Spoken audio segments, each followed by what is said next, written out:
Sagi. And you know who I learned this fate from? Is none other than Gen.G right there from Vitality. So if I could play like that, imagine what Gen.G could do in the Gorge after this. I am really looking forward for this game. From up here, the players are ready. Everyone is just going. Everyone just wants to start. They want the Gorge to show up right over there, ladies and gentlemen. This is going to be our game 3 of today. On the blue side, you're going to have Team Vitality. And on the red side, you're going to have Alpha7 Esports. Yeah, I just love that new aerial view we're getting of the Gorge as well right now. I mean, it just shows you the true beauty of the Gorge onto the game, and you can experience it by playing Honor of Kings at home. But we are going to get into game number 1 here. Team Vitality against Alpha7. This is all trying to put their best foot forward and getting into the upper bracket. And it seems like CR7 and Alpha7 is really just trying to look for these mid-lane early start to really fasten up the tempo, make sure that early avoids the tough laning phase that we talked about against Sans Gen.G. It is going to be important just for that early to get online quickly. Just get that early into 4 just immediately, as fast as possible, and probably the game is going to start flowing. Yeah, onto 4, onto getting that Doomsday. Obviously, we know that the power spike for Ali in the early game is getting that important item, the Doomsday, right? Of course. So exactly, when you talk about getting that Doomsday, and how do you get that? You get gold. With this rotation, they're sending Ali towards the top side, securing the priority, and then giving the river sprite immediately, using this dimensional portal to teleport back to the mid lane, and then what? Take the mid wave again. But what about that? Like Doomsday plus a pair of boots, how much money is that? Are we talking about good 2,500, 3,000 gold? About 3,000 gold. It's about 3,000 gold. Yeah. I'm no mathematic, but I believe it would be around about that number if I was a betting man. So we'll go for that figure. But like you said there, good rotation. It does mean that they're not going to suffer to the hands of obviously Zans, Adira, and J in the early game. Again, because obviously the hybrid damage, hard to really block with this Paracel from the side of Alpha7. Exactly. When you talk about all these lanings, Gen.G is a laning monster here, but if you avoid the laning just like CR7 did and Alpha7 did, you give him so much space to scale towards the mid game. Like you mentioned, Doomsday up, that's when CR7 button goes. So that means that for everyone looking at home, like you do not need to just stay there on your lane. It doesn't mean that because they said that there's a laning stage, you need to go through that one. You can just immediately just make a different decision and just be a little bit more free and mobile. Exactly, right. I mean, right here we see Tubbs and Niap go 1-to-1 here. Is going to come out top for the side of Alpha7. Forcing the flash here of Team Vitality. Gets out with a lick of life. Amazing from Niap, just forcing that flash. That flash is not going to be available, and that's going to allow that fatigue to get bigger and bigger. And we talked about this, right? Both these clash lanes, they are the core playmakers of both teams. Tubbs on the Dharma here. You want to look for these multi-man knockups. While the side of Niap, you want to look for these backline engagements and instantly melting any backline you see. So these two clash lanes from both these two teams, they have the same mission. Just it comes down to execution. Look at that. They might just be able to jump in. They want to come and try to take that, but they're just going to have to clean the wave and move back. Yeah, exhausting a lot of skills here just to try and get that priority into the mid lane. You can kind of see the efforts here of Team Vitality. But right now, obviously, in terms of the gold lead, both of these teams are playing it very fine to the line. The stun does come through here, AoE from Neil on the Q1. Well, a bit of a touchy touch here and there, nothing too crazy going on as we mentioned here. I think both teams are playing a very safe early game for this 4th minute mark because it's still game 1. They have to.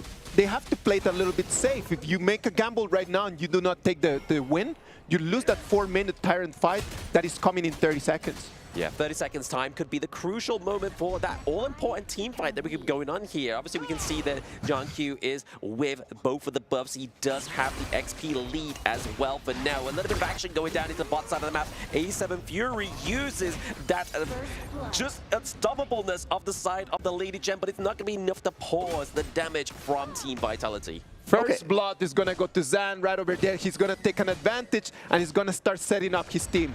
Okay, we were looking at Tubbs like, why would you ulti the Floorborn here? And we thought about it, it was like, was it troll? Was it a misclick? No! He stopped him from teleporting to this mid laner, and immediately, the bunch of Vitality ganked him and got the kill. And right now, Tyrant here has been spawned. Tyrant spawned. Again, big effort here from Alpha7, able to clean up very quickly. So no contention here from the side of Team Vitality. They're going to need this one because obviously they're already down 1 kill. Their rotation just put them right over there, and they were decisive. They just said, we need to stop this bleeding right now, and they just took that Tyrant to do that. Okay, John, he's going down as well. A bit of a fight on two fronts here. We see that 19 taking a lot of damage, but Bilal is going to be taken down by Gen.G. Thanks to that execute of the ultimate. And CR7 is like, buddy, I tried to save you, but it just wasn't good enough. We're talking about the mechanics of that fade right over there, and that is exactly what we're seeing. Like, you thought that he was going to run away, but the execute at the end took his life away. Took his life away. Speaking of taking things away, it's going to be Alpha7 taking away the enemy's Azure Golem, so already putting a bit of a stop to Gen.G here. A bit of a back and forth from both teams here, right? You see some kills running back and forth, and then on the other side, it's not over. They come for the objectives, which is the buffs. It's not just a Tyrant. Buffs are objectives as well. What else is an objective? Towers as well. That's why the gameplay revolves around fighting around objectives. That's how you cement a goal lead. I know that what you mentioned in there is just like Tyrants, buffs. It's a matter of just understanding the times of the spawns over there in the whole map, right? Yeah. Like just knowing, having a timer in there as we move into the clash. Look at that. Yeah, speaking of timers, we do see the ultimate timer coming through here for Tufts. Is it going to be enough to lock down? It's Alpha7. CR7 gets taken down once again, thanks to Gen.G on this fade. This rework has been so crazy. You are no longer slowed, you are stopped in your tracks. It is such a cool mechanic, man. I love that hero. I love it. Fate is literally all around the map. Gen.G is monstrous on this pick. 1 second he was top lane executing CR7 on the early. The next moment he was mid lane taking down the tower. He's everywhere. He's here, there, and everywhere. I mean, he's on the walls as well, right? So you're not too sure where he's going to be. And when he's on the wall, Fade actually gets a ranged attack as well. Yes. So if you're thinking about playing him, you also get the close quarter combat kind of Fade if you're on the wall. But when you're on the wall, you can just throw your blades from a very safe distance. So it can be just like in completely different ways depending on the terrain that you're playing in. Exactly, yes. So if you're on the floor, you're going to be close. If you're on the wall, you're going to be attacking from a range. And right here, 19 is just trying to get a feeler out for the side of Alpha7, doing a bit of a phase check here. Tufts needs to get out of that brush. Ooh. Look at the setup here. A big fight is about to open up here at this Crimson Golem. As both teams here, they want to make this a breaking point for their team fight. A breaking point for the team fight. They might want to just keep a timer. They just want to come in and check. I think that it's just a matter of just having the vision, just to never lose track of the times that he's going to spawn. Yeah, I mean, this is what we're talking about as well in terms of objective. For those new players and thinking of starting here as well, obviously, if you do take your enemy's objective, you also do get the time down on the minimap as well, so that is good intel. And talking about good intel, we talk about the gold chart, right? When we talk about gold chart, we talk about key players here. Both teams funneling the gold to the correct players. On Vitality, you want Gen.G to be fed. Yeah. On the side of Alpha7, you want CR7 to be fed, because both these picks, they have their own tempo here. If this Gen.G pick on the Fade does not scale over this early, it's going to be tough in the early game. Very tough in the early game. And I mean, right now, it's looking tough for the side of Alpha7, right? They have no real estate taken on the side of Team Vitality. However, Team Vitality have taken all those T1s, so they already have a little bit more of a banquet here. We use the Unending Sorrow. Neil is able to get out scot-free, so CR7 trying to look for some kills. So when we analyze already the item board, Sagi, it's already CR7's moment to try to be a little bit more aggressive. That's correct. I've already finished both these two items here, but this next breakpoint will be the Eternity Blade that buffs up this crit damage coming in from this early here.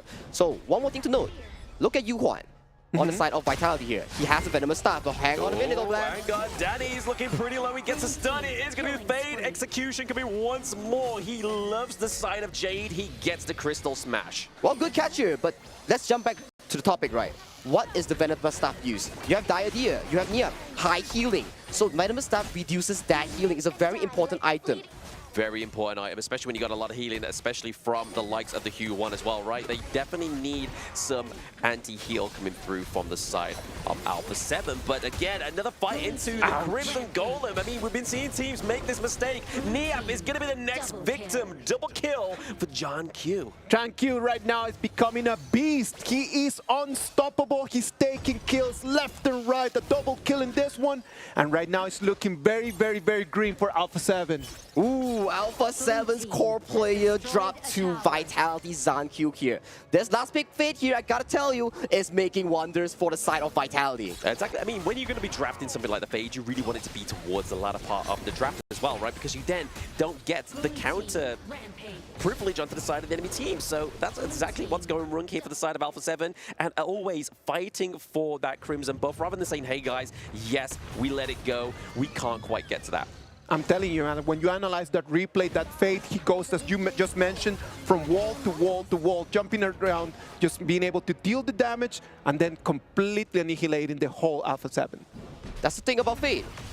Fade this hero, so much mobility, and the execute. That's why if you're playing early and you're playing the cryptical build, you're going to be vulnerable to these assassinations here. So that's Alpha7's primary point to really tackle this. They have to protect their early. We're hitting the 10 minutes mark, and the Shadow Overlord and the Shadow Tyrant are going to be online, Lam. Going to be online. I mean, if you're looking at obviously itemization as well here, we do see that obviously we get in a little bit of defense here from the D-Ranger, but hold that flow. We are getting a bit of a fight. Fury goes down already, so a lot of CC, a lot of damage taken off the side of Alpha7. We see Niam pays it back. Tufts gets taken down. Already a 4-1 trade. CR7 is not looking so. He is out scot-free for now.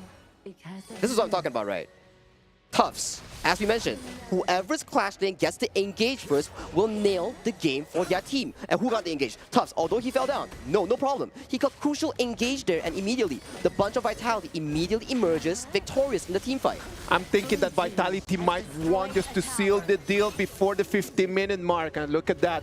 It's already 11 minutes. They've already got the mid path completely open for the super minions. Yeah, it's exactly, I mean, it's very surgical here for the side of Team Vitality, right? They were able to, obviously, every team fight, they get something more. But speaking of team fights, we get another one come through here. 19 already started a great engage, but he does get taken down. It's going to be a fight, a turnaround here for Team Vitality as they take down 3. And then Gen.G is looking here, and it is going to be a team wipe. It is a wipe, it is an ace, and right now they're parading to the high ground. Going into the high ground with only 2 singular ducklings, and that is the minions, and that is going to be game number 1. 15 kills to 3 is Team Vitality. Super clean execution coming in from the Vitality bunch. The follow-up engage thanks to 19's Lianpo was just immaculate. One engage led to the whole team. This is what we're talking about. Yes. If you can find a 5-man engage, but no one follows up, it's not a good engage. This is the spectacular engage coming in from Vitality and Co. One engage leads to the whole team collapsing onto the side of Alpha7. They come in, they see a target, they take 1, 2, 3, and even at the end, they took 4 and 5 as well. Exactly, they don't mind dropping like 1 death onto the side of Team Vitality. If they mean they can pick up a surplus, a positive net outcome, it means that that team fight was well worth it. And many times within this game number 1, Team Vitality was just on the pulse. They were just on the pulse. Vitality, all the engages, they were on the active front. It was either Tufts, it was either 19, or it was on Gen.G's duty to catch out CR7's position. Every pick mattered. Look at this. Look at that one. Immediately. Exactly. Look. From one wall to the other wall, comes in, takes that just like little jumpy around. Exactly, and the best thing is, when you're jumping, you can still attack. And if I'm not mistaken, you attack faster. You attack faster, you can land an extra auto attack while you're jumping over wall. So that's a mechanic that you have to master as a Fade. So definitely, look at Gen.G's masterclass of Fade. You know what? He's rank 1 Fade in the global server. Oh, that is insane. Those are some insane stats. And we need to go on. You know what? I think I'm gonna go on to talk to Gen.G, and I'm gonna ask him just to teach me how to play this Fade. I think you might need his hands. I might need like the whole Gen.G to play with me, man. Yeah, a whole body transfer. I mean, technology's not quite there yet, but we'll get there at one point in this history. But again, fantastic game number 1 victory there for Team Vitality. It's looking quite shaky here for Alpha7. I mean, they're going to need to do some shake-up, some rework within that draft, right? Yeah, talking about draft, exactly right. Yes, you pick the early onto CR7, your star of your team. But when you're talking about putting so much focus and so much carry potential onto one player, that's a lot of pressure and stress. Because if this player goes down, which we see multiple times in team fights, that just spells disaster for your team all around. Disaster all around. I mean, the fact that they are able to actually take the early in the draft and actually not be that impactful in game number 1 is very scary for the side of Alpha7, because now they've got to kind of try and fall back onto potentially trying to get the pickup of the Lung, maybe even go for the D-Ranger themselves, or even lock in something like the Lady Soon. That is very costly. I think that it's just very costly because you don't want to just use these top cards, to use these top picks at the first game and not taking the victory. That puts a lot of pressure on your BP after. And just look at this. When we talk about carry potential here, look at ZanQ here. Yeah. How many times in a day can we see 36% on a jungle pick here? Not every day, guys. Not every day. Not every day, and I mean 69k damage as well. I mean, we got just past around about the mid-game point, right? I mean, we saw the Shadow Overlord come through and a Shadow Tyrant, one being obviously the yellow objective on the map, and then the Overlord being the purple objective on the map as well there. But honestly, I do have to give it over to 19 and Tufts. They really were good at doing the setups for these team fights. I feel like if it wasn't for these two picks, the Liempo and the Dharma, it wouldn't have been as crazy. And that's why I feel like Vitality played beautiful Honor of Kings this game. Yes. Game 1 was so clean. Yeah, you can argue that it wasn't like a 15-0 type of game. Yeah. But every execution was followed up perfectly. Regardless of who engaged first, everybody played an important part. I am wondering right now. I don't think that we got to see Alpha7's best performance, but I don't think that it was because they didn't play well. I think that it was because Vitality played an amazing game, and it was like their decisions in terms of the itemization, in terms of the resources, whom to give the gold, that allowed them to take that big victory. Yeah, it was also in terms of the like little micro decisions as well, right? Like as we saw, the denial of the teleportation in top side of the map as well really stopped Alpha7's Danny going down and helping that takedown into the bot side of the map. It was kind of just like, what's going on? Exactly. I agree with you. What is going on? I mean, if you talk about draft, right, I gotta say, if you play a single carry draft, like I mentioned, if the carry just pops from ZanQ's engage or Tufts engage, Yeah. that's so little room for Alpha7 to actually fight back. Because think about it, you got one early, and if the early cannot dodge engage coming in from the Dharma, the Fate, the Liempo, that's a lot of things to dodge. So many areas that you need to defend. I know Arlie is very mobile. We always talk about just how versatile it is. But you cannot just be running around all the time. It's going to be like impossible for you to survive. Yeah, I mean, one of the good indicators there as well is obviously Azan on the D-Ranger. His itemization towards the end, typically, we go for the defensive kind of itemizations like your Blood Rage, your Succubus Cloak if you need that magic resistance. But he goes and builds a Daybreaker. He's like, I'm fine, I haven't taken any damage. I just want to do more damage, and that's exactly what he was able to do. Tranquil was gigantic in this game, and I'm telling you that he is going to be our MVP. Tranquil from Team Vitality, amazing performance. I'm not even going to talk about the KDA because then we get into the conversation if it is important or not. But if for everyone who's got eyes and just watched the game, they know that he was unstoppable. He was unstoppable indeed. Like every moment was involved with a ZanQ ultimate. Hardened Seal Jade. Immediately you see that. Immediately they executed flawlessly. Kills after kills after kills. Money in the bank. That's ZanQ. Money in the bank, exactly. I mean, that's ultimately what Honor of Kings comes down to, right? Like, if you've got the resources, it depends on obviously what you do with the resources, but in that game number 1 with Team Vitality, they got the bag, they got the victory. Team Vitality, such a strong performance over here in day 3. It was amazing to see them. You know what? We promised you a video explaining how Team Vitality made it from all the way from home, all the way to Riyadh. What about if we give it a second chance? 我是 ZanQ， 我是来自 Vitality 的。就是我们在 A.K.A.L 就小组赛的时候打出11-2的成绩，其实是没有想象中这么好，因为我们打出是就是全胜的嘛，但是输对我们来说也不是一件坏事，让自己就是大家都精神都紧绷，然后会进步的比赢的时候快一点，就是输的时候大家都会找自己问题在哪里。现在进这个 EWC 肯定是很开心的嘛，因为去年我之前在之前的队伍就差一把，我就也是来这个 EWC 的，但是就差一步嘛，就是那一把输了，然后就没来了。今年来到就很开心嘛，就把握好这次的机会吧，在这边留下好成绩，也不让自己留下遗憾嘛，就做好自己的，就发挥自己最好吧的实力吧。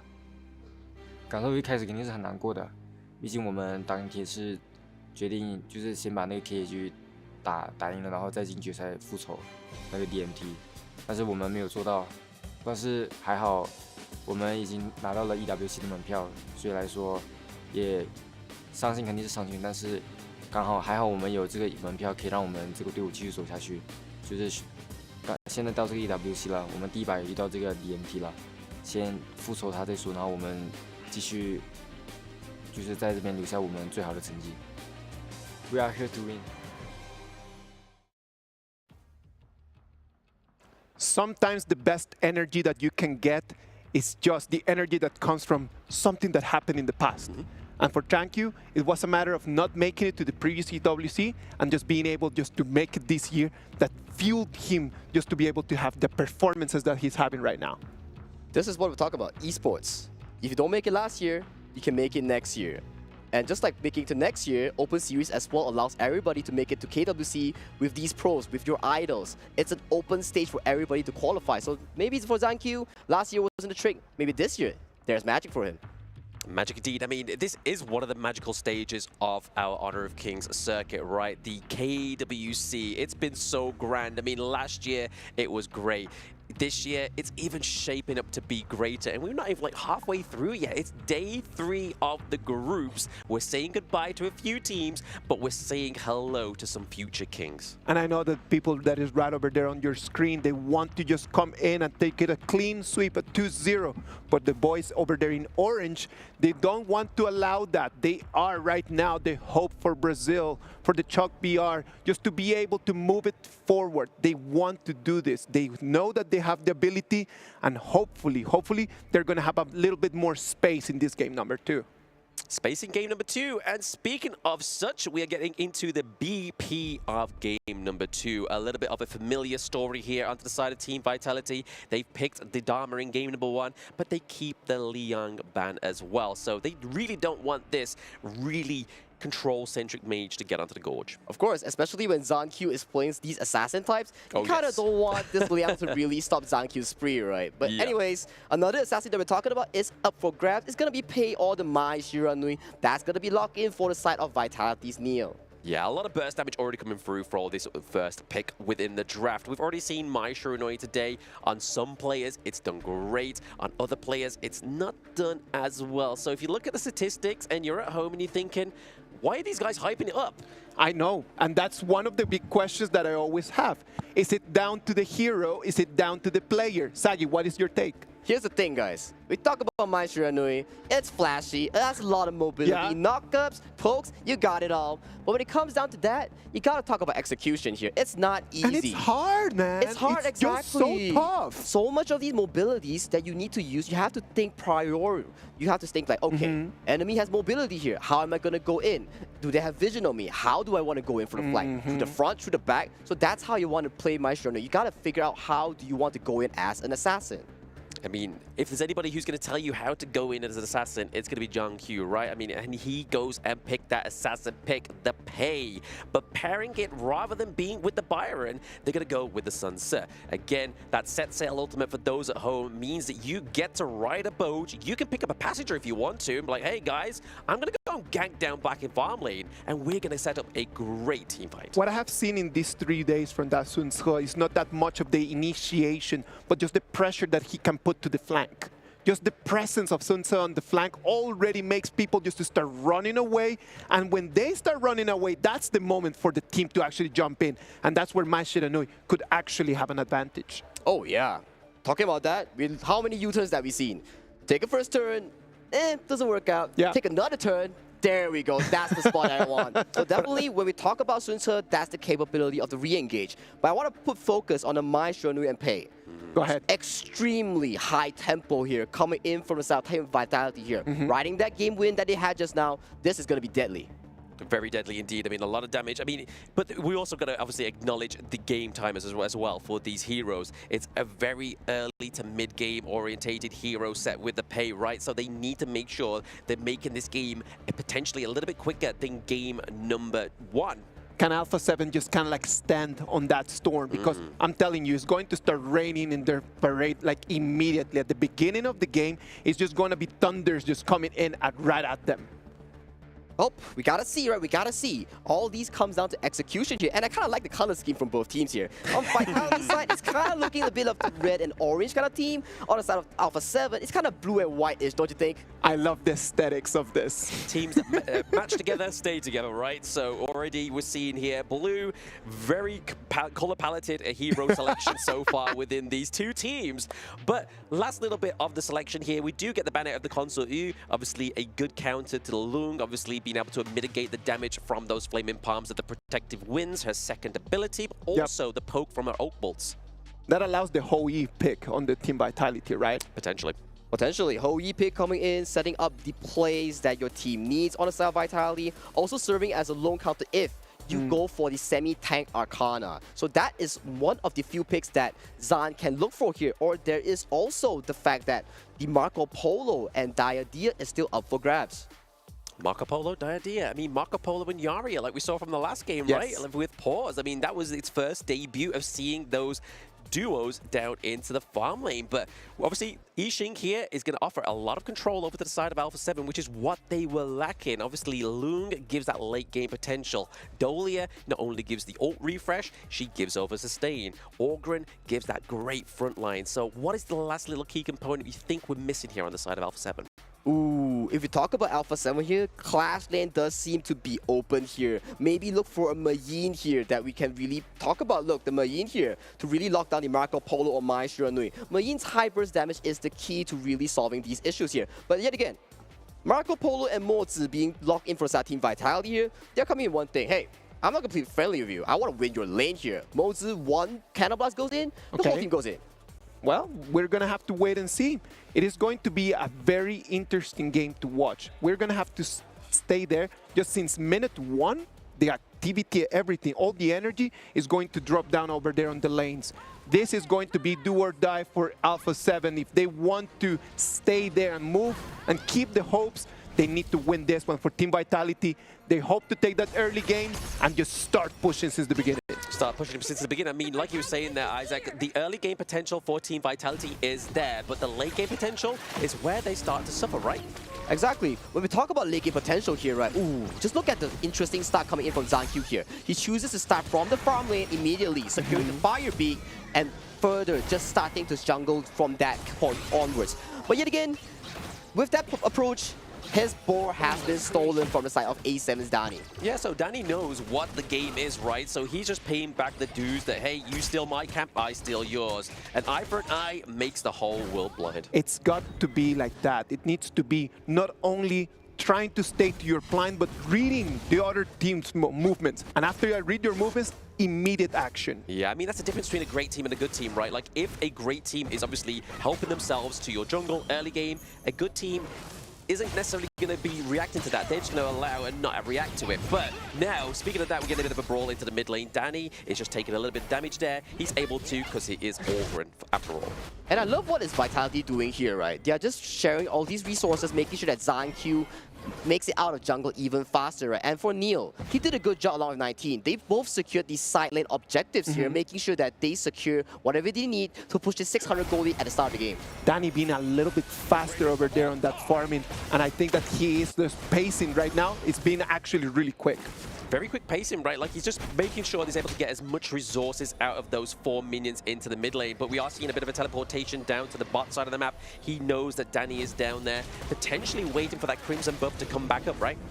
Exactly, and look at this. 10 men strong going to the bot side. Set sail has been casted though. Will we see an engage here? Seems like both teams are still pondering around as they are not sure if they want to fight or not, as there are no objectives to be fighting about. There's no objectives to fight. They just need to come clean the wave and then just go back to their jungle. Protect their resources because that Crimson Golem and that Azure Golem are going to be vital.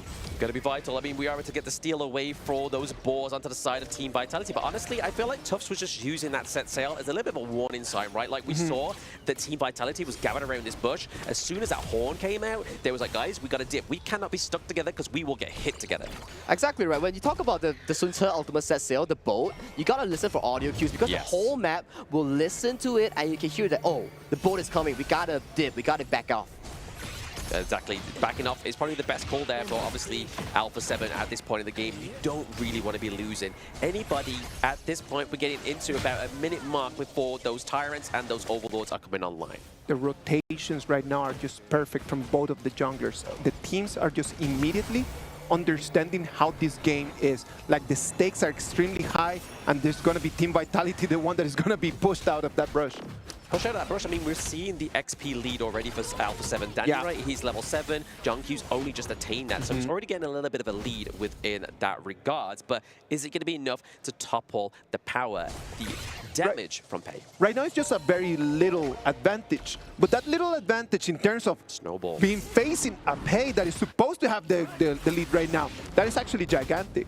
It is gigantic. It's just 4 minutes short, and right now we are slowly but surely collapsing onto this Tyrant Yeah. here. And all this lead will funnel into your first item that you're about to be getting. Look at Gen.G. He's almost completing his Axe of Torment. If he gets it right here, he's going to be a force to be dominant with at this Tyrant.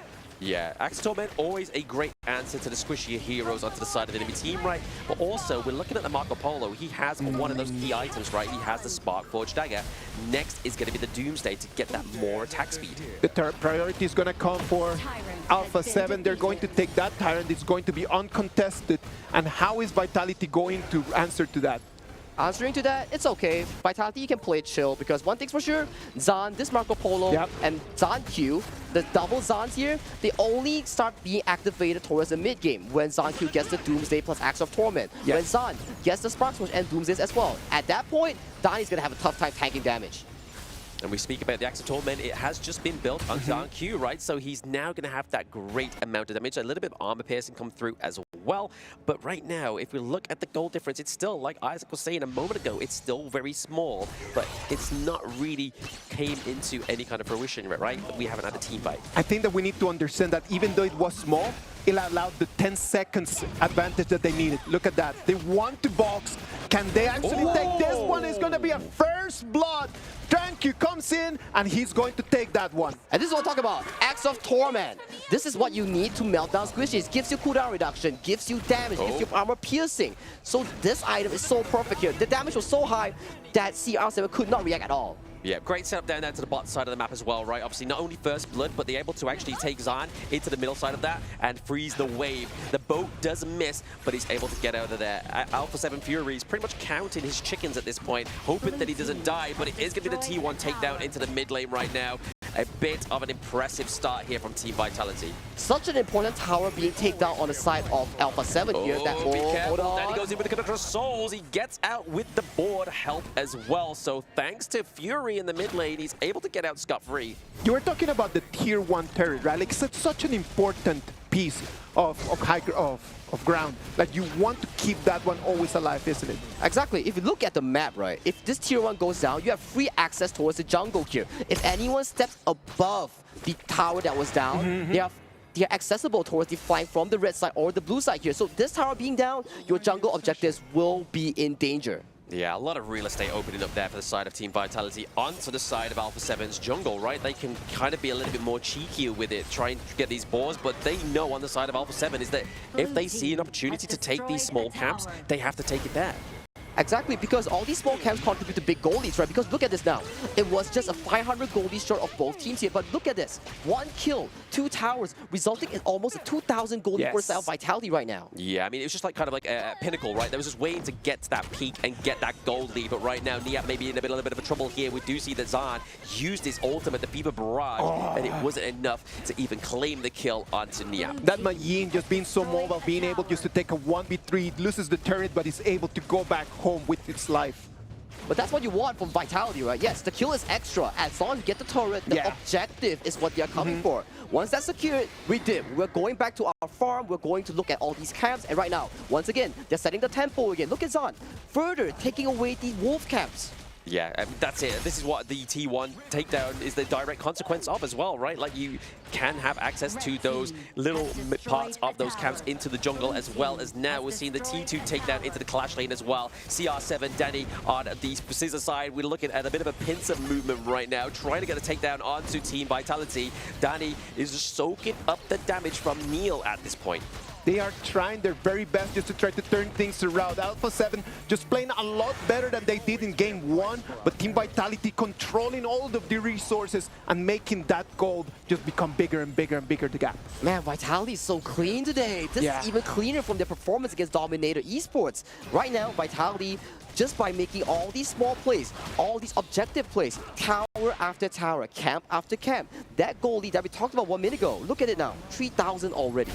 That's what I'm speaking about, though, right? Like, into the green room, I was talking about these teams that played on day one seem to have a bit of pre-show jitters. But now we get into day 3. They're getting their second chance on their glory stage there, and they seem like a different unit. They're having already like the performance that we're used to, right? Yes. Like always in day 1 and day 2, everyone is a little bit too stiff. But right now, as if after everyone has loosened up, Team Vitality looks to be a lot stronger. Yeah, I mean, they've had quite a bit of catering from the hotel, no doubt. I mean, it's been some good food, so it's kept us going, and it's going to be keeping the players going right now. But if we're speaking about food, we look about resources. The 28.1k here for Team Vitality is almost around about that 3k gold lead. So the one that you pointed out earlier, Sagi, that 2k is slowly getting away from Alpha7. They need to take a team fight here. Danny maybe getting taken out, though. He has to use the Conductor of Souls. The set sail did not hit one bit, which is a little bit unfortunate there for the side of Team Vitality.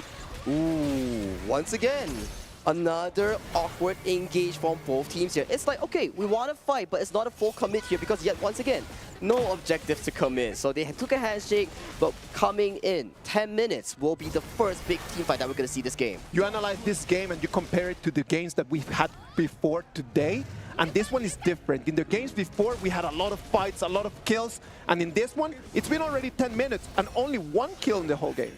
I think there's a difference in playstyle, right? In the PKL Grand Finals that we saw just now, at the lower bracket, they love to fight. They love these 5v5s around objectives. But for this, they're like, okay, if we can do it, we will do it. If we cannot defend it, we will give it for free and we will look for resources elsewhere. So it's a different type of playstyle, a more safe and reserved playstyle for this team. Yeah, I mean, if teams play like this, how Team Vitality are, and you aren't getting a very reactive team, which fortunately for the side of Alpha7, they're playing very reactive. They're kind of mirroring their playstyle. Unfortunately, it's not keeping up in terms of obviously the real estate of the turrets, but they are not dropping meaningless lives, right? It's only 1 kill for the side of Team Vitality, and that's a good thing. We're getting to the 10-minute mark, and for Pei, this is the moment that needs to really get online. He's got like 2 or 3 more minutes where he still has an advantage, and then right after that, he's just going to become 1 more marksman. Exactly. Pei this hero, as we mentioned, tempo hero with the Mai Shiranui. As the succubus claw, as the armor comes up for the side of A7, it's going to be even more difficult for these 2 tempo heroes to really escalate towards a team fight in the later on stage. I think this is where obviously John comes in with the Marco Polo, though, right? Like, he is going to be needing to step up once he gets to that point in the game. Obviously, we'll probably see a lot more Crimson Golems going up to the side of Zan on Team Vitality, so he can do a lot more damage. That true damage that you can get from the Marco Polo's procs of his stacks is going to be fatal in these team fights. As the game is just moving forward and we get later and later and later, Marco Polo is going to become a lot more important, and I don't know if Alpha7 has the composition just to be able to face a gigantic Marco Polo. Facing Marco Polo, he wants to go in with the Fever Barrage, right? Yes. Who is there to burst him? CR7 with this long. Once he gets that Siege Breaker, he's gonna hit like a truck.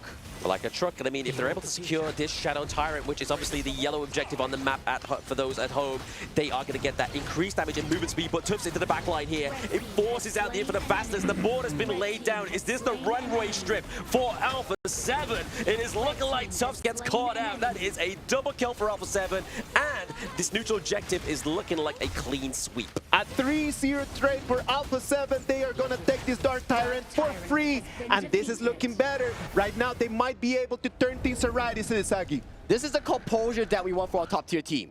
They know, okay, Zan Q and Neil, these 2 picks, insanely strong in the early to mid game. We are avoiding you at all costs. Once a 10-minute click, like you mentioned, they're scaling off. They're desperately looking for a team fight. They fumbled, we got it, and that is the lead that they got back. Amazing moment for Alpha7 Land. Yeah, actions get consequence, and consequences here is going to be that T1 takedown into the mid lane. We've seen the Alpha7 really respectively been able to hold off any further kind of advancements from the side of Team Vitality in that mid lane for a very long time, because that T1 in the mid lane takedown for Team Vitality seems like years ago.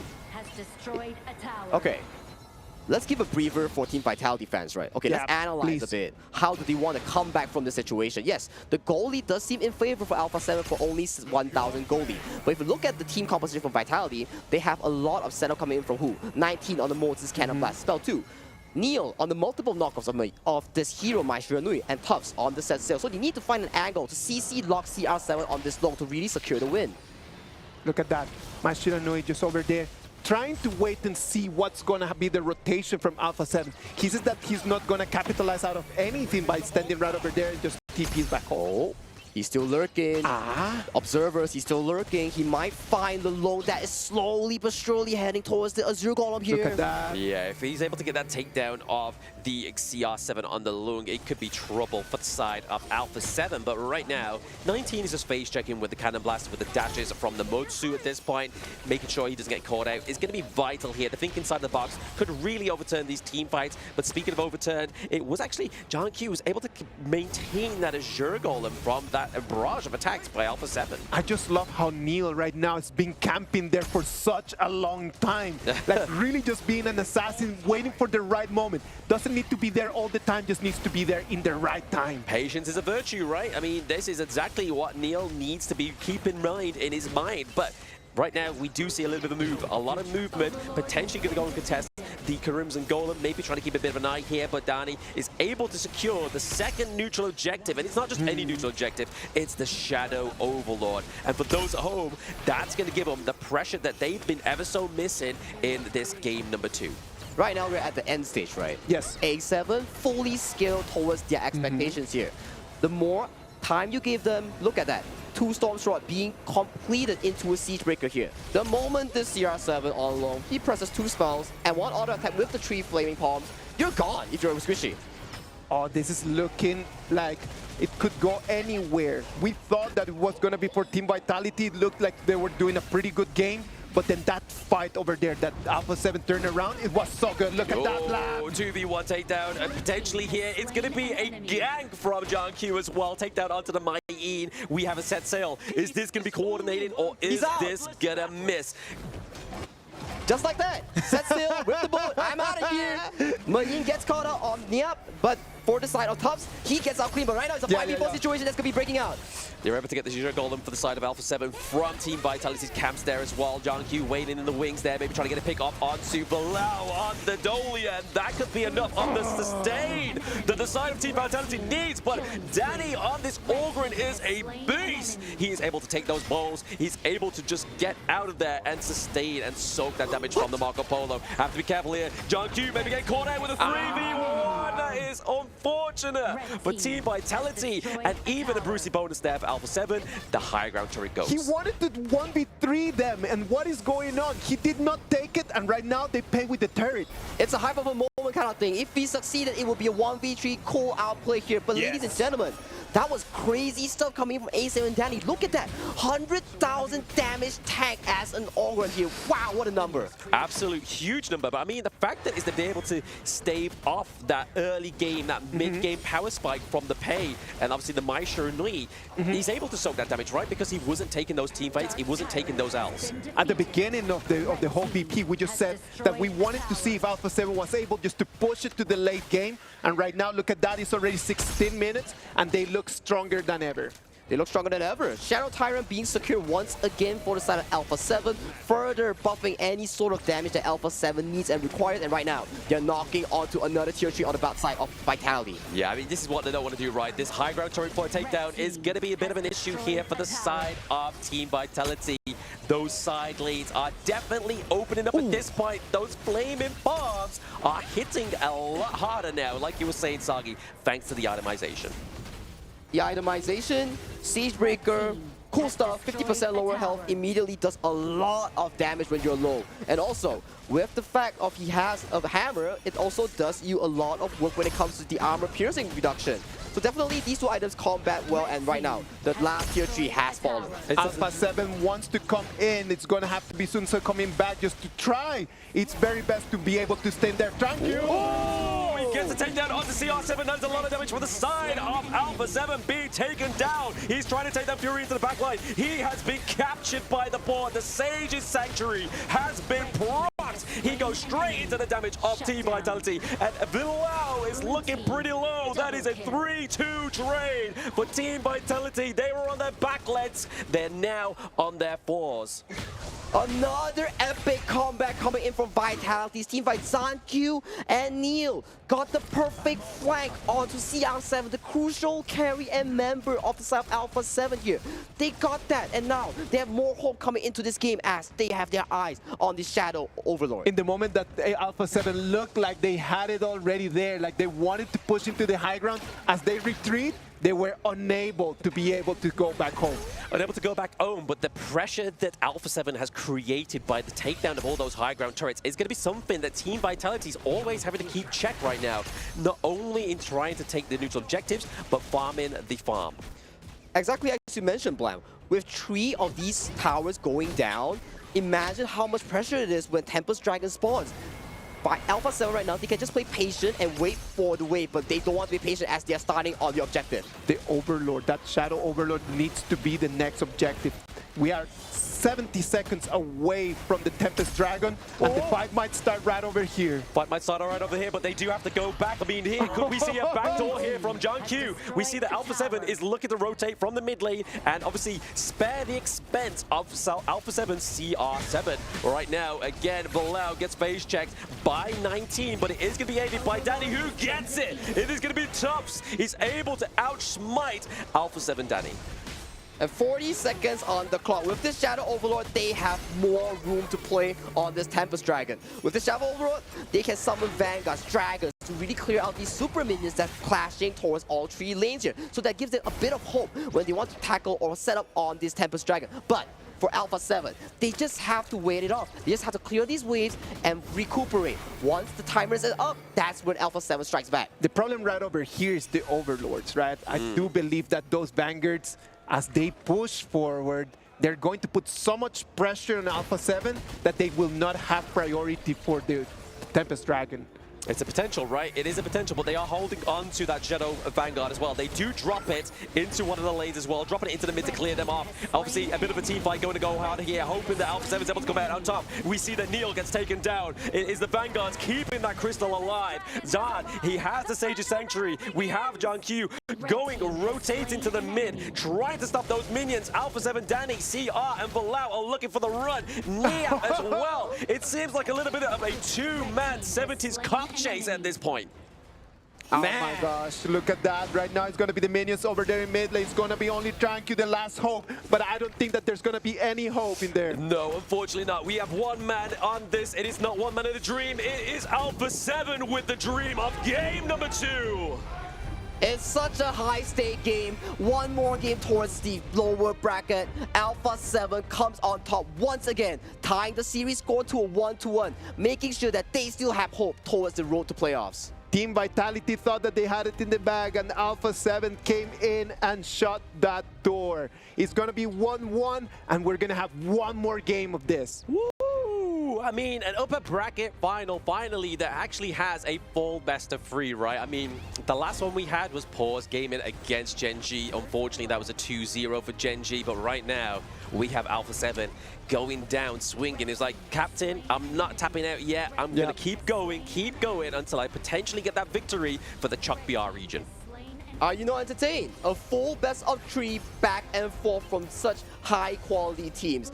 I am definitely intrigued, and I'm excited to see what they have next for this game 3. I mean, it's all on the cards, right? This is the only last thing between them and the upper bracket, them and the Kings group stage. I mean, that would be somewhere you want to be rather than going at the chance of the last chance with a best of 5, whereas these best of 3s have already been challenging enough. If you think about it, this one, if you win, yes, like we mentioned during the broadcast. Yes. Before this game even started. You get to rest, you get to qualify to the playoffs. So much mental stress being elevated just by winning this last game here. The stakes is not just going to playoffs. It's about resting, it's about more scrim time. It's about being able to observe your opponents in future games. So, right now, who will come on top? That's the question. That's the question for everybody at home, right? That is what they're all going to be thinking in this game number 3. I mean, it's 2 regions going head-to-head, the A.K.A.L. and the Chuck BR. These are 2 feisty regions, and they've already proven this within this best of 3. Man, this game was crazy. Oh, yeah. But I mean, Alpha7, they really played to a full round circle. They tanked the early game so well, mitigating any form of aggression coming in from the Maestro and Pei combo that Vitality drafted. They waited, and waited. Once Organ was tanky enough, once CR7 on the lane was fed enough, yes, that was the moment it clicked. We won the Tyrant, and they just scaled from there. I think that one of the moments in there that actually turned things around was in that last fight when Alpha7 really wanted to win it, and then it was Gen.G just waiting in the brush. And then just comes in, engages, gets the kill, but after that, they were not able just to push it to the Tempest Dragon. Alpha7 knew that if they made it to that Tempest Dragon, it was not gonna be a tomorrow. Exactly. Like, imagine 3 towers, all towers being wiped off of Vitality's base. For the side of Alpha7, if they don't never fight, the minions are just going to grow stronger every minute by minute to a point where the minion will be so strong that Vitality can never clear, and that will be game ending for the side of Alpha7 towards Vitality. Yeah, I mean, speaking of strong though, right? I mean, the damage dealt by John here on the side of Team Vitality, 141k damage. 36% seems to be a bit of a magic number because last game, John Q got 36% as well, but nowhere near that number. But speaking of that, the more impressively, the 165k damage taken by none other than Alpha7 Danny on the Orgren. This is exactly the whole part of the Orgren pick, right? Is to make sure that you are able to sustain that damage. You just come in, soak in all the damage, and allow your teammates just to deal. Just allow CR7, allow Niab, allow Fury just to come in and try to poke down the health bars. Exactly that. And something interesting to note out, Vitality's 19 here on the Moses pick. He actually went for a full magic damage utility build, building the Frozen Breath, building the Venomous Staff, trying to provide all these spells to provide healing reduction, to provide slow. But one thing's for sure, you're lacking an actual front line to be in the front to really check out these bushes, to look for these cannon blasts, because this style is like a mage. While playing a mage, you can't be providing vision, you can't be opening up the map for your team. So maybe that's something that they have to go back to the drawing board about after this. Yeah, I mean, they was just looking to try and obviously do a lot of damage onto the likes of CR7 and Fury, right? Like trying to get those big damage outputs for the side of Alpha7 taken off the board. So the Motsu with the AP build seems to be a little bit of a reasonable one, but at the same time, to your credit there, Zagi, it definitely needed a little bit more of a front line within that draft. But again, like we were saying in draft game number 2, is they needed to finish off early. Team Vitality was running to a timer, and unfortunately, Alpha7 knew exactly that. They did not have an answer for that Ogren. That Ogren was just too gigantic. It came in, it soaked in damage, and it allowed Danny to take the MVP of this game. Look at that. He came in. Let's not even talk about his KDA, just the damage taken, almost 42%. That is crazy, knowing that he's the jungler, he's just gonna jump in, and he's gonna come and just let everyone hit him. Everyone hit him, but at the same time, I mean, even impressive though, the 33.9%, right? That's 34% almost of the damage dealt by the entire of the enemy team. Orgren not only can tank, he can deal the damage as well. This is a narrative I want to talk about, right? Dani being the tank jungle mercenary, Zan Q being the assassin jungle mercenary. So right now, these two philosophies, these two styles are clashing. They are. And in Game 3, we'll be finding out shortly who really comes out on top with both of their primary styles. Exactly that. What are we gonna do about this? We're gonna come into Game 3. We need to know exactly what to do in order just to break this tie. Like what needs to be done? What does Alpha7 need to do? What does Team Vitality need to do? Alpha7, Sagi. Alpha7, right now, your late game composition proves to be working out. You can really absorb all these pressure coming in from the side of Vitality's early game. But do note, it's global ban pick. So whatever they have picked here, Dani's favorite Ogren or Zan Q's favorite Fate, everything's gone now. So right now, back to the drawing board. For Vitality, they want these crazy team fights. They want to be on the upper hand because Game 1, they had all the tools to really engage and look for these proactive plays. But Game 2, it's not the case, right? You only have a Moses, you have like a Sun Ce, not to say like it's very consistent compared to the Dharma or the other engaged characters. So that's for Vitality. Okay, but for Alpha7 here, another defensive team composition here. So another tag that Dani can play, maybe Dun, maybe Monkey, and CR7. Probably the lady soon for this ultra late game team composition.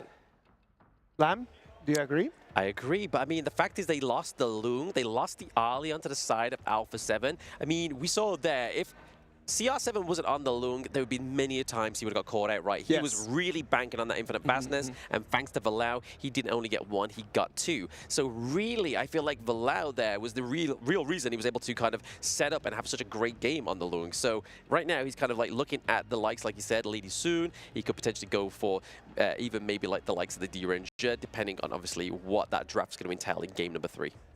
Well, let's wait and see. We know that CR7 is going to have to just take a little bit more of the core.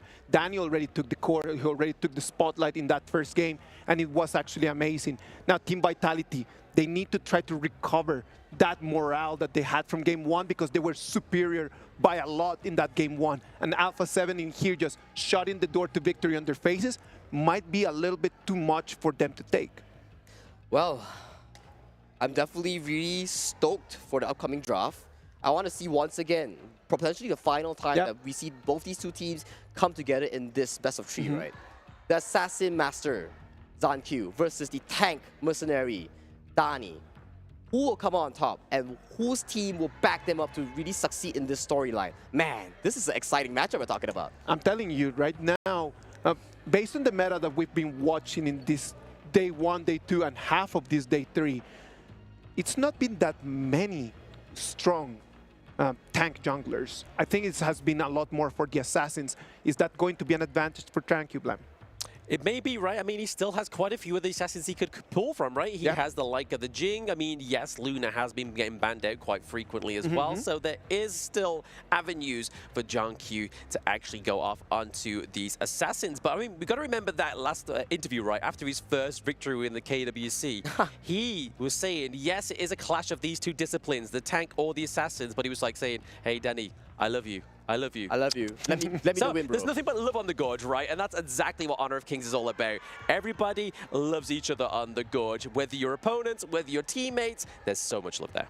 I think that one of the main ideas of this whole game, and one of the reasons why I personally started playing, it was because it was a great opportunity just to make friends, man. Yeah. It was an amazing opportunity just to kind of like just go around and just ask people like, oh, do you play? Yeah. Do you want to go online? Yeah, let's go online. And then you would just play games. At the end of the day, they might be opponents today, but I know that deep down there, like, they are friends.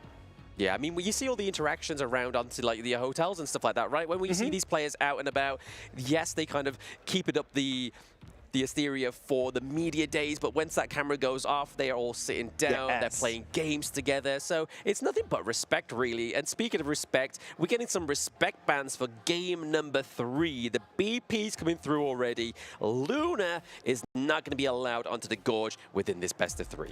And once again, Liang as well. The Gen.G focus draft has once again emerged for Vitality. Right now, Alpha7, pay is still up for grabs. Yes. You still have to tank the early ban, but they decide to give out the early towards Team Vitality here. Zan is also a very good early user, as we've seen from the past few days here. So right now, Alpha7, with your bans here, with your setup right here, what is your pick and ban going to look like for your first pick? Yeah, I mean, they're not going to ban out the Olix, obviously the ban out the Dolia here, so they don't really want to give that over, potentially the likes of obviously maybe Dolia into something into the mid line, potentially like the Ganamo maybe for Neil here, but they are going to ban out the Dharma, so putting a little bit of respect once again onto Niap on the side of Alpha7, because we know that Niap is definitely one of the core players, right? Like before CR7 came along, you were looking at Danny and Niap. I mean, you're still looking at Danny in terms of obviously front line, that tank kind of oriented gameplay, but Niap has always been that silent assassin up into the clash lane, right? Like he makes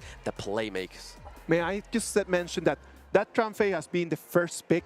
For me, is the best way to open in any very difficult game. Yes. Because that Tramfei as their first pick can be paired with so many other things.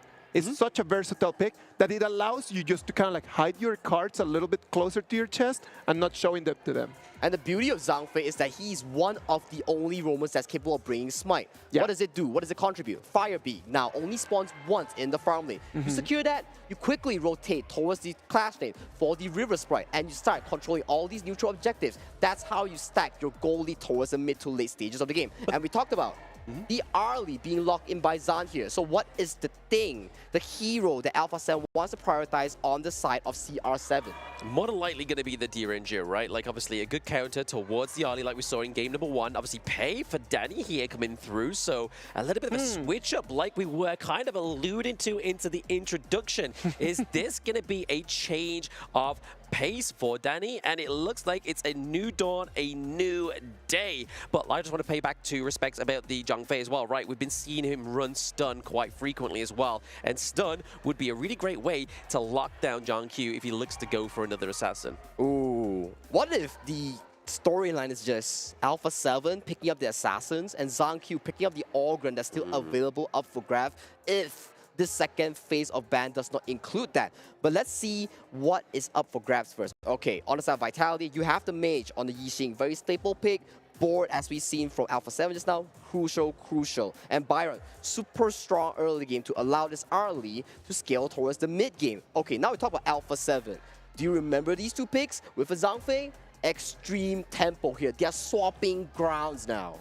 Swapping grounds may be the potential that they need, and already pointed out is that ban of the Organ, right? So they were already thinking about it. Alpha7 was like, right, okay, so if you do want to go for the tank, we're going to make sure you don't get one of the best tank jungles, which is going to be the Organ. But vice versa, Team Vitality do ban out the D-Ranger. There are so many options in there for Tranquil in terms of assassins that he could take in there that I don't think that Organ would have been a very good pick. I do believe that for me, if you ask me, I would say a Jing would be a better pick in there. Ooh, but gotta think though, Go ahead. there's not a lot of frontline available left if Zhang does go for the assassin here. We're talking about roams here. Roams, we practically have nothing right now that can be the front line. So if Zhang goes for the assassin, it's a super greedy team composition that they have to survive against B7. But let's talk about that. It might be greedy, but don't you need to be greedy in these moments whenever that it's just such a marginal difference between you and your opponent? For me, yes, you gotta be greedy, but you gotta be realistic as well. Agree. If you really put this Jing onto Zhang right here, you're sacrificing the pick onto Zan's Arlie. Without the tank, this Arlie is insanely hard to play. You're gonna be pounced on by the pick. Random engages coming from Maestro Nui. We're going back to the same issue of Game 2 Vitality. You do not have a front line to open up the map. If without a frontliner, then what you're doing is just all in since the beginning. You're just saying everything needs to go my way for it to actually work out. One thing goes the other way and then you're done. High risk, high reward. High risk, high reward, but the denial of these... Blank, what's your take on that? Come on. What's my take on that? I mean, the idea of being locked in here as well is going to be good at obviously shutting down and stopping the likes of the engages from the Mai Shiranui and the Pei, right? So maybe they don't need as much of a heavy front line. Maybe they just need somebody to stop those the opposite playmakers onto Alpha7 and just allow that Jing to come through shining. But speaking of dictating games and dictating those team fights, we're getting Guan Yu with the Razel Cavalry. This is one of NIAP's not most kind of like big picks within international competitions, but it's definitely maybe what they need here. Man, what a crazy team composition coming from Alpha7. You have so much engage here. It's like I'm looking at Nova Esports here, right? It's like Guan Yu, Mai Shiranui, Zhang Fei. Man, who are they right now? Alpha7, you're going nuts with this draft. They're literally just going to pull all engage. It's like, we get Zhang, we get Zan, we get the ticket to playoffs. They have both a core for the early game and a core for the late game. It's going to be Pei for the early game and it's going to be Concert U for the late game. And on the other side, just to finish the conversation and that, they're going to decide to go for the twin. You were right on that one. Of course I'm right. Why would I be right? Okay, I'm just kidding, Go of ahead. course, this duel makes a lot more sense because they have to survive the early game coming in here. Sure. Because if you do draft a Jing in this team competition, you're going to get run through by the Maestro and Pei and Zhang Fei. So definitely, both team comps are 50-50. It comes down to this final game's execution. The game execution for game number 3. Team Vitality against Alpha7. Who will be going into the Kings group and who will be falling to the lower brackets to waiting their opponents, which is either going to be Dominator Esports or Loops. So an interesting lane swap here being set up by the side of Vitality here. If you notice towards the clash lane, the marksman has rotated towards the top side because why?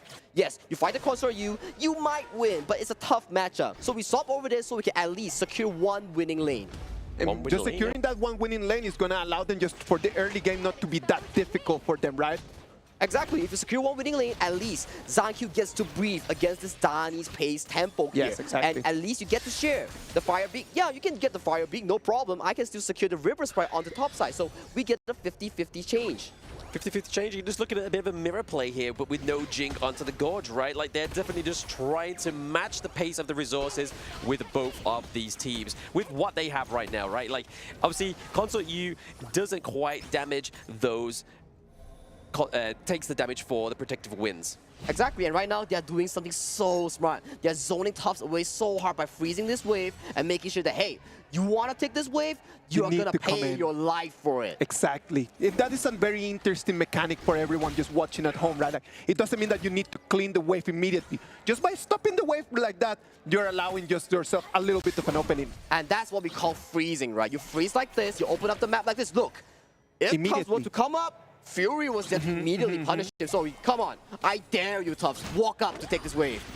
Walk up to potentially take this wave. Danny and Niap just doing a little bit of jiving with Gen.G in the mid lane, right? They're just making sure that he doesn't try and go in with the Unruly Blade. He's like, guys, this could be a 2v1. This could be deadly for you. Dune really needs those items to be very sustainable, especially using that Gale's Benediction as well.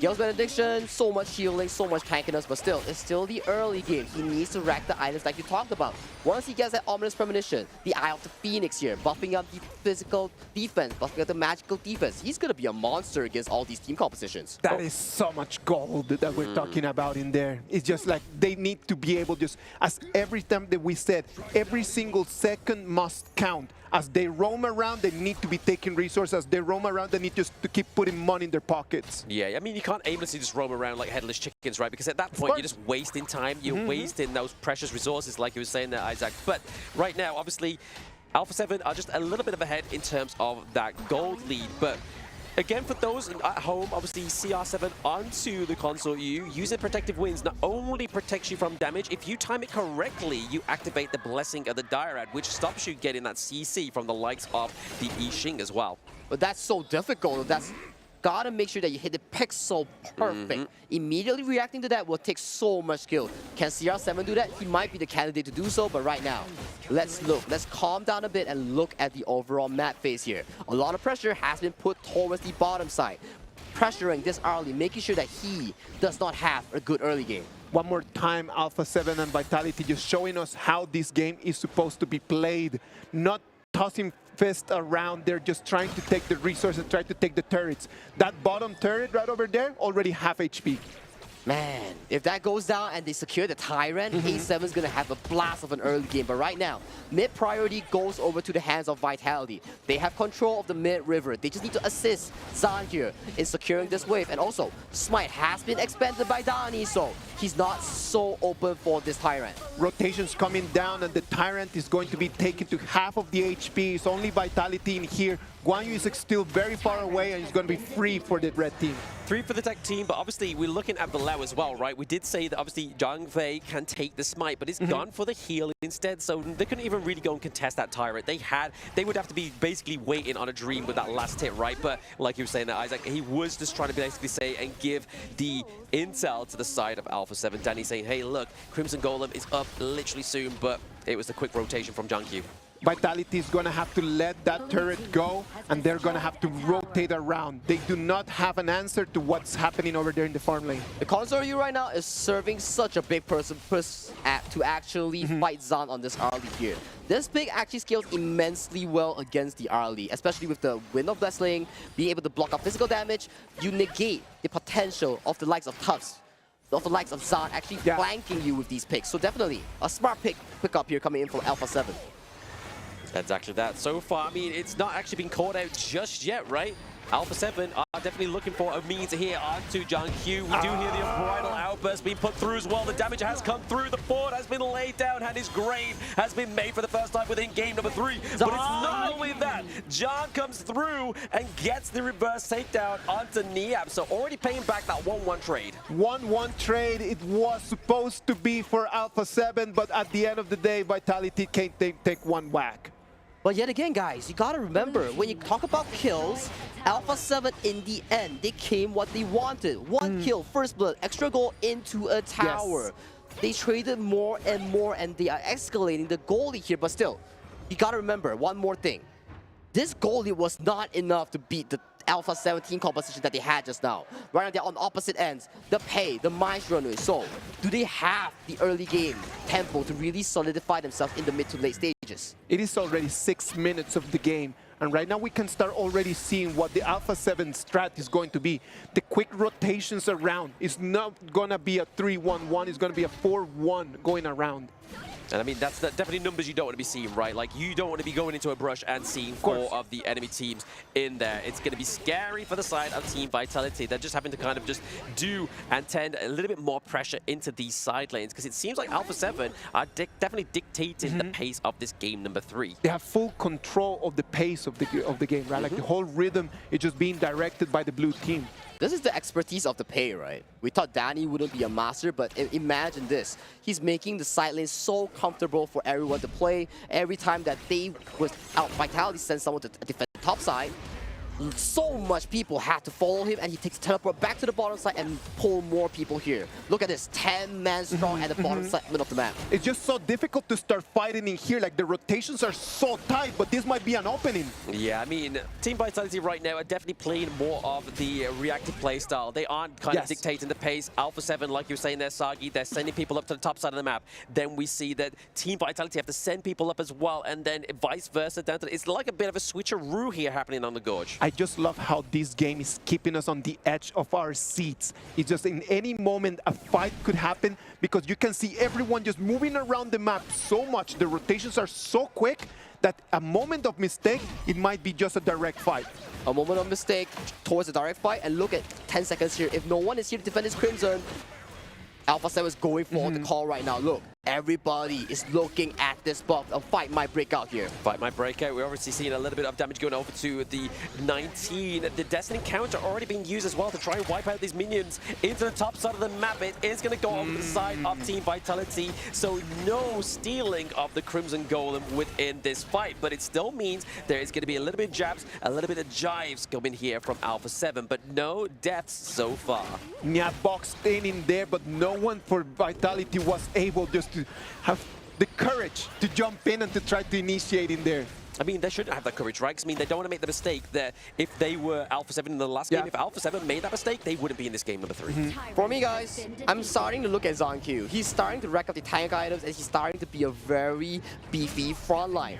Once Gen.G, once Zan gets these items, maybe at the 10-minute mark, we might see a full-fledged dive being blown up by both teams here. Zan right now on 6,000 gold, only 2 big items. He might need 1 more in there for his damage to be online. Yeah, I mean, he's already got the Doomsday, right? So early game power spike is coming through. He's going for the Shadow Ripper as well. A little bit more attack speed, a little bit more crit as well. But obviously, looking at that Dark Daybreaker towards the end of that itemization. But right now, taking a lot of damage is Neil into the mid lane, forcing the recall here. So he's going to be out of commission for a few seconds. Ooh, the map state is getting more and more serious right now. You gotta need a hero right now. We keep talking about these two teams. 1-2-1. Goal lead, it's whatever. It's 50-50 right now. 1,000 goal lead, it's like, it's okay. It's not too big. So who is the hero? Is it Nia on the Guan Yu's Razor Cavalry? Is it Gen.G fighting these backlines? But hang on a moment though, as they're still looking for an engage here on this Crimson. Are they really looking for engages, or are they just trying to capitalize on that T2 takedown, right? They was able to get the T2, they're able to get that Crimson Golem. Now they rotate into the mid lane. Now they might be able to get that catch-up that you were talking about there, Sagi. Alpha7 are being zoned out by Yixing's ultimate, World is my board. They may be able to get this T1 down to the bot lane. It's not looking hopeful here for the Team Vitality. We're always talking about just how this game needs to be played and how it needs to advance. And the way that Alpha7 is playing right now, I'm telling you, is one of the most mature ways that I've seen them play in a long time. And Tubbs is so far away from this objective. Unbridled Alpha's being committed, but no fight breaks out as Vitality pulls away here. But still, Tubbs was so far away, and Niap can single-handedly zone the entire roster of Vitality there. Yeah, I mean, that was a fantastic Unbridled Outburst, right? Just completely denying any kind of access onto that Shadow Tyrant. Because, I mean, that definitely could have switched things up, because like we were saying previously, the gold lead is nothing to scream and shout about, right? It's only around about that 2k gold lead if we're being charitable to the side of Team Vitality. So they could still take team fights if they really were able to just make sure they compose it correctly. Oh, talking about composition, right? I'm still thinking about the late game, right? I love the Construct U. Physical damage mitigation, and then you don't really have a magical assassin to really capitalize on this Construct U. So he's practically untouchable. Once he finishes Daybreaker that he's about to be finishing, Gen.G and Tubbs is going to have a tough time tanking this damage dealer. I mean, vice versa, though. I mean, you can see here that John is looking to go for the Daybreaker as well. He has the Cloud Piercer, the second tier item, but what they don't have anymore is that T1 into the mid lane, which is at the detriment of Team Vitality. They're already scared to go around in their own jungle.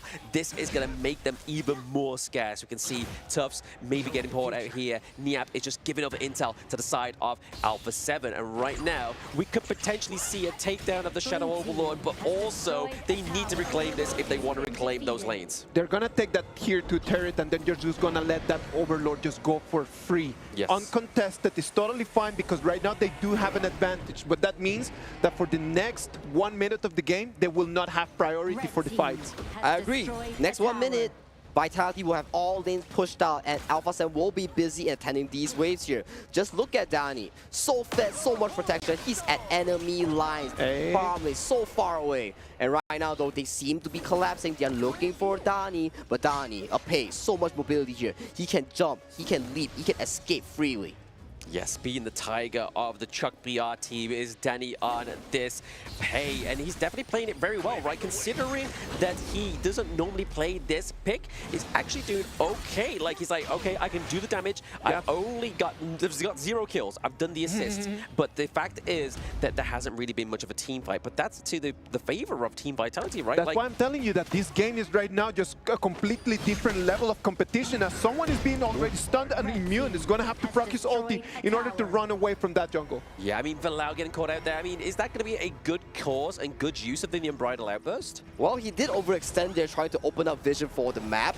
However, if you don't have the Unbridled Outburst, that's 30 seconds to 1 minute that you have to regain it from attacking creeps, attacking jungle camps, to regain your fury to be able to cast his ultimate, right? So right now, the map pressure is still really low for South Vitality here. We have to see regarding the final marksman, the Arlie versus the Consort U, who comes out on top in team fighting. If this game keeps going like this, we might end up seeing a Tempest Dragon, because I don't feel like any of the two teams is really willing just to make that one movement that might end up in a big fight. Yeah, because I mean, one movement is great consequence, right? Yeah, if it doesn't go in your favor, then that's it. You could be beating your head for the rest of the night thinking, if I didn't make that bad move, I could have won this game. And you can see right now how they're just stalking brushes. They are just waiting for Alpha7 to make the wrong move. And I feel like I get the jive. I get the vibe that you're talking about here, Isaac.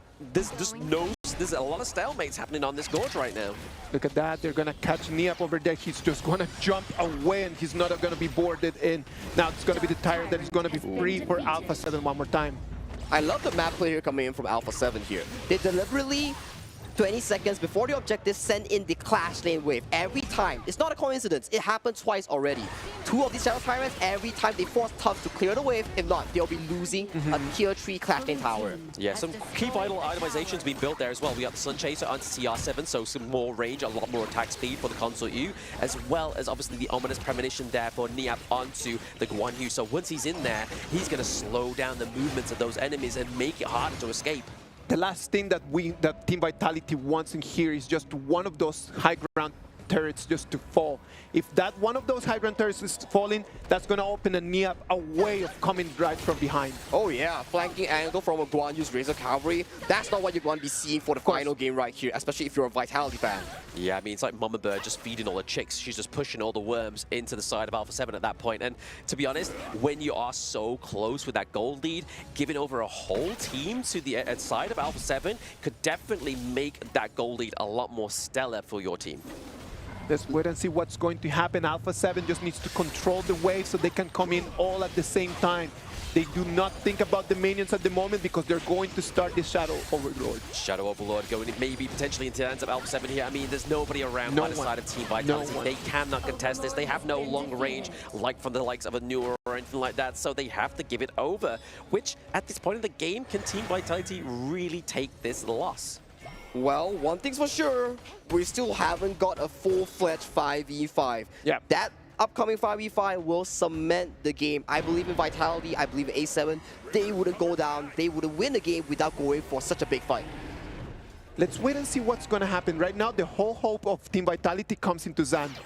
Zan and that Arlie, they need to be a perfect perfect engage for them to stay alive. Yeah, I mean, you're even sensing it here as well, right? He's gone for defensive, offensive last item, Cuirass of Savagery as well. So not typically the item you go for an early last item, but it's the defense that they need. They're like, if they're going to come to us, I want to have that safety net. I want to have that defense for myself, but also deal a little bit of damage thanks to the item as well. Exactly, I do agree with him because look at Danny. He's full slotted with the Breaker. Look at Fury. He's going to come and jump onto you. And TR7, he's full slotted on the console you, so definitely you have to find something. But look at mid lane now. Oh, I mean, fight on two fronts though. Into the bot side of the map as well. We see Niap. He brings Gen.G to his mates. But at the same time, we're having that team fight into the mid lane. John, thanks to that defense, is able to get it alive as well as thanks to 19. So we have the Vanguard pushing into the Crystal. Higher ground turrets are starting to fall for Team Vitality. Gen.G over there just falling down at the same as the turret. And look at that, they want to keep just throwing punches over there, pushing 19 back solo. And he won't survive. CR7 is going to back that one. Oh, this is what I was saying about the Diadema pick. If you go for that empowered basic attack, it swings you into your enemy and basically gives them the num 3 kill, but Tufts into the backline as well. He's trying his best to keep Alpha7 off of his Crystal. There is no minions at this point, but there is only 2 of Team Vitality as the minion wave comes through into the mid lane. This could be hairy. This could be hairy as, look at it, they are looking for the win of Bridal Alpha hits. The early here, power goes down. It is going to be Alpha7 coming into the King's group stage. Congratulations to Alpha7, what a master class of a performance. Losing out game 1 immediately with the 2-game comeback, securing themselves for the playoffs. Now they are welcome to the King stage. Yes, the second King has been crowned, and they will go obviously into the next bracket, which will be a best of 3 to decide where they go into the playoffs, but they have qualified for the playoffs. Let that settle in at home. Chuck BR